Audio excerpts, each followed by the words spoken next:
Hello guys, and welcome to a new Battlefield 3 commentary today. Yes, that's right, Battlefield 3. I know I haven't done a Battlefield 3 commentary in a while. This one is going to be on Terran Highway with my favourite gun, the G36C. But I can tell you at the start of this game, I don't particularly do very well. I do get MVP 3, however, but I don't have a clue how. I was eating the entire way through this, so that's why I didn't do a live commentary, which I originally intended. Basically, I'm gonna explain what I've been doing over the weekend and stuff like that, as well as a topic which requires this particular map. So, anyway, let's move on. Mashdate made a video recently called the Night Mod and Mod Tools. He basically played a mod which a guy created to make all maps night maps. Now, it looks pretty awesome, and if it was done more properly, it would be an incredible change to Battlefield 3 and allow for a different kind of play style that you don't get in normal Battlefield 3. Now, because he mentioned this, I wanted to make my own give my own opinion on this mod tool scenario that Battlefield 3 are using.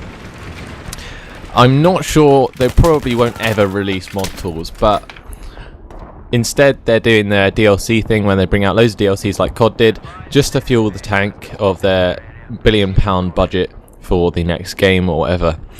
But the thing is, mod tools can create such innovative ideas that the gaming company had no idea what to do. A good example of this is DayZ.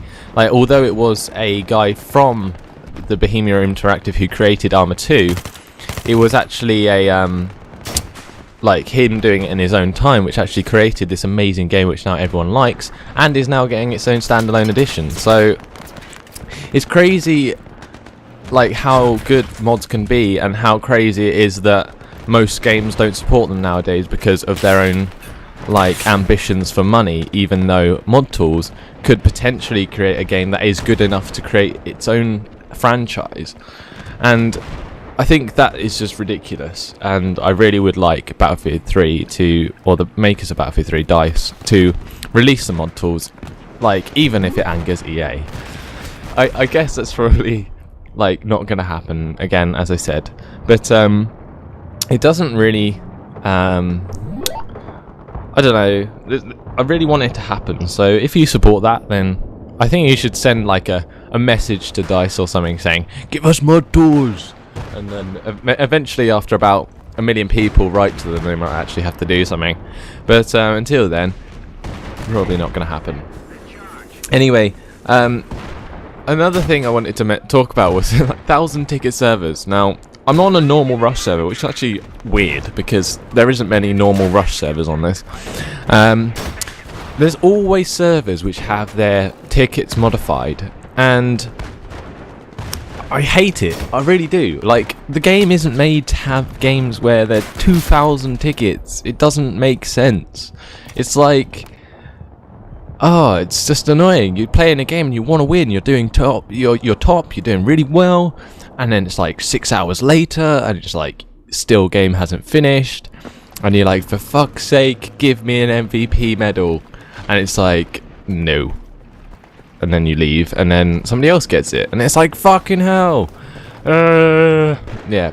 Anyway, there's that. Please, people, if you own a Battlefield 3 server, make it normal and send me the IP, and I will make sure I play it every time. Okay?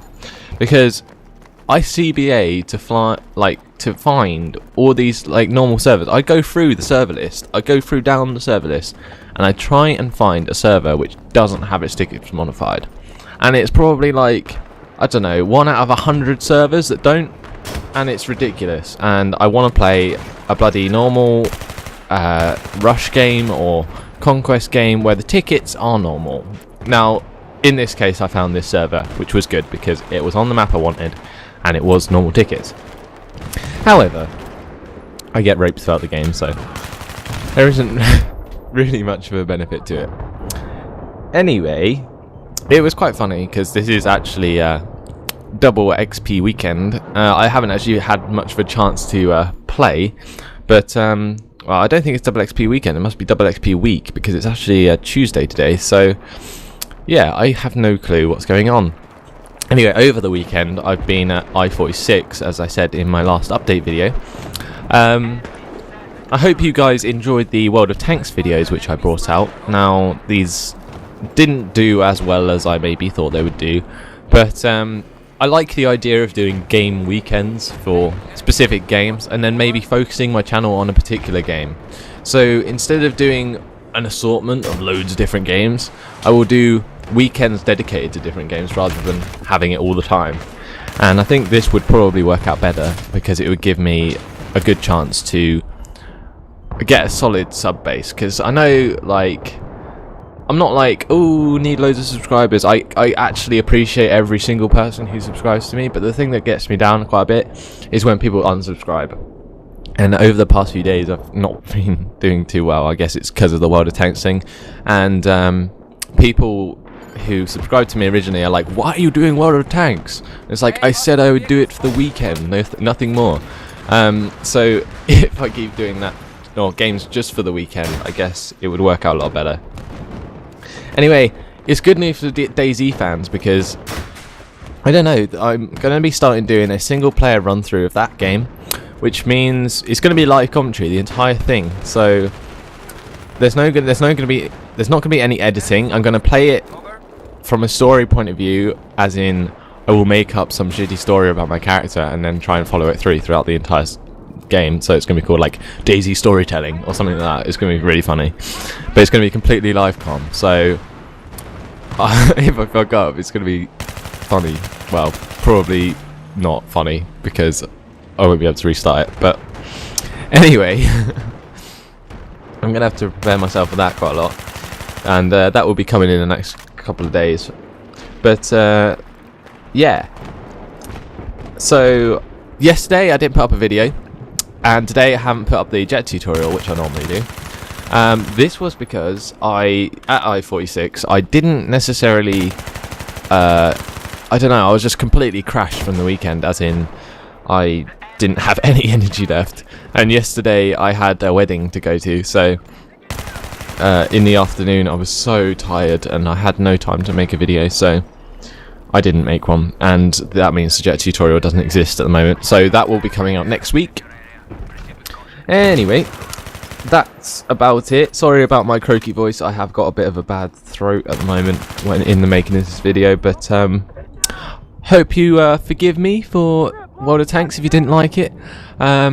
Please let me know anyway, like, leave comments, say if you want mod tools, if you like want different games still, if you liked the World of Tanks weekend, if you didn't like the World of Tanks weekend, I don't care, just tell me if you didn't like something or if you liked something. Don't just unsubscribe and leave me hanging, because it's, I don't know, it feels bad. Anyway, that is the game right there, and you'll see that even though I am by no means MVP 3 on the scoreboard in terms of score, I somehow get an MVP 3 ribbon. I was actually quite surprised. Watch it roll along.